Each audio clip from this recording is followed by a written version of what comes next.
Les doy la bienvenida a este canal de la familia García de Morlanes de Huesca. Mi nombre es Felicitas. Después de 38 años como maestra de escuela, me he jubilado.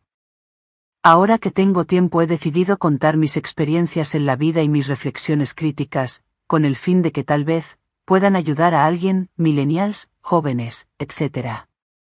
Mi hija me dice que soy una boomer, y esa bata blanca de profesora es ridícula.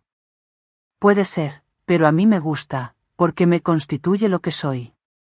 Bien, la reflexión que hoy les traigo estará dedicada al engaño.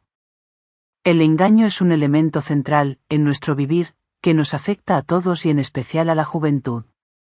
El escritor aragonés Baltasar Gracián dijo: la mentira, con el engaño embisten la incauta candidez del hombre cuando es mozo. Ustedes los mozos, millennials o jóvenes, que empiezan a andar por el camino de la vida, van a ser engañados sí o sí. Cuando yo estudiaba, de 10 cosas que pasaban a mi alrededor 7 eran verdad y 3 eran engaños. Hoy en día, de 10 cosas que les pasen a ustedes, 9 serán engaños y con suerte una será verdad. Como he dicho, ustedes empiezan el camino de la vida y yo empiezo el final del camino, y eso me da una cierta autoridad, no porque sea más lista, sino porque soy más vieja y por haber aprendido a vivir en el desengaño. Aquí quiero dirigirme a los millennials y otros jóvenes que tendrán que enfrentarse a las distintas adversidades que se les presentarán en el camino. Empezaré por la formación que cada uno va a escoger. La universidad. En su gran mayoría las universidades engañan a sus estudiantes con falsas expectativas, que no se ajustan a la realidad.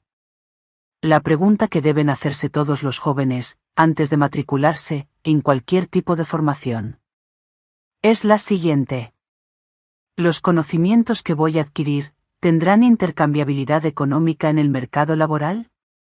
Porque hoy en día, podemos encontrar camareros o camareras licenciadas en Derecho, Psicoterapia Conductual o Literatura. Ante esta circunstancia, creo que ustedes deberían hacer una reflexión, para no terminar en la cola del paro. Quiero poner el ejemplo de mi hija. Se empeñó en estudiar filosofía y ahora ¿qué? Pues que no tiene trabajo. Menos mal que se le ocurrió vender sus camisetas filosóficas por internet y bueno, modestamente va ganándose la vida. Quiero decir que ustedes deben pensar en algo que sea compatible con la realidad que les envuelve, es decir, hay que pensar que tenemos que comer todos los días. El dinero y el trabajo. Hoy en día solemos recurrir a los bancos para que nos presten dinero. Los bancos nos engañan en todo, porque nos ocultan la letra menuda, como les ocurrió a muchas personas. ¿Qué han hecho con las hipotecas? ¿Qué hicieron con las preferentes? Estos viven en la cultura del hurto. Nos quieren vender la moto. Ahora resulta que se anuncian como bancos sostenibles. Eso es una bobada. ¿Qué es un banco sostenible? Ahora los bancos empiezan a colocar las criptomonedas. Tengo la sensación que eso es un engañabobos. Todo es digital y algún día una caída del sistema y adiós. A reclamar al maestro armero. Mi abuela decía que los bancos llevan mucho peligro. Las perras, en aragonés el dinero, en lo que se pueda tocar. En el trabajo. Les ofrecerán trabajos, penosos para su nivel, o trabajos que en apariencia son muy gas con posibilidades de promoción etc. Pero después, cuando reciban su primera nómina, se darán cuenta de que todo ha sido un engaño. Como dice Don Quijote, es menester, amigo Sancho, tocar las apariencias con la mano para dar lugar al desengaño. Entiendo que muchos millennials están desencantados con la política, porque no les resuelve problemas básicos. Pero no se lleven a engaño, la política es la organización de la libertad, la administración del poder, en el marco de un Estado donde vivirán ustedes. Así que no pueden pasar de la política, sino otros poderes ocuparán esos espacios. Pero de lo que estoy segura que si en algún campo nos van a engañar fácilmente a todos, es con la nueva psicopolítica. En la psicopolítica se usa la emoción para influir en las acciones de los sujetos. Interviene profundamente en la persona a través de la emoción. Hay que tener muy presente que hoy en día con las tecnologías, el poder ha pasado de ser represor a ser seductor. Repito, El poder ya no es represor, sino que nos seducen con tantas aplicaciones. El móvil es un aparato extraordinario, pero no olviden que al otro lado de la pantalla del móvil hay un superordenador vigilando y apuntando a nuestro cerebro. No quiero aparecer aquí como una boomer que se niega a los avances. Nadie puede negarse al progreso. La revolución digital es un gran paso para la humanidad, pero tenemos que estar muy atentos y dudar de todo, para que no nos manipulen y nos engañen. Yo como consejo, les diría que cuando ustedes, los millennials, salgan a la calle, deberían tener como premisa dudar de todo.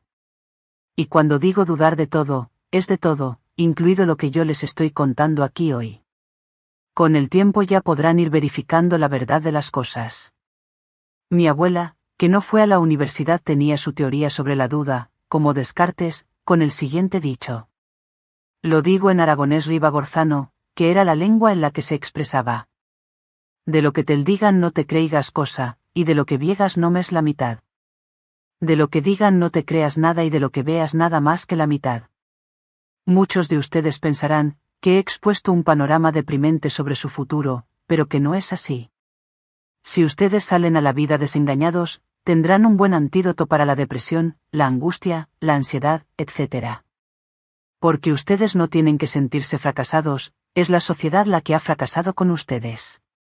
Y en ese fracaso la globalización ha sido un factor determinante, aunque también los boomers tenemos que asumir una parte de la responsabilidad de la situación de nuestros hijos los millennials. Tengo que decirles, que de lo dicho aquí, no hay nada nuevo bajo el sol. El engaño ha existido siempre, aunque no en este engaño masivo que se vierte desde las plataformas, pero esto es su realidad y tendrán que adaptarse a ella para poder sobrevivir. Para terminar, vuelvo a citar a Baltasar Gracián, que es mi oráculo. En la arriesgada peregrinación de la vida humana, nos encontramos el engaño en la entrada del mundo y el desengaño a la salida. Hasta aquí mi reflexión sobre el engaño y demás advertencias. Como decimos en Huesca, a plantar fuertes y hasta la próxima.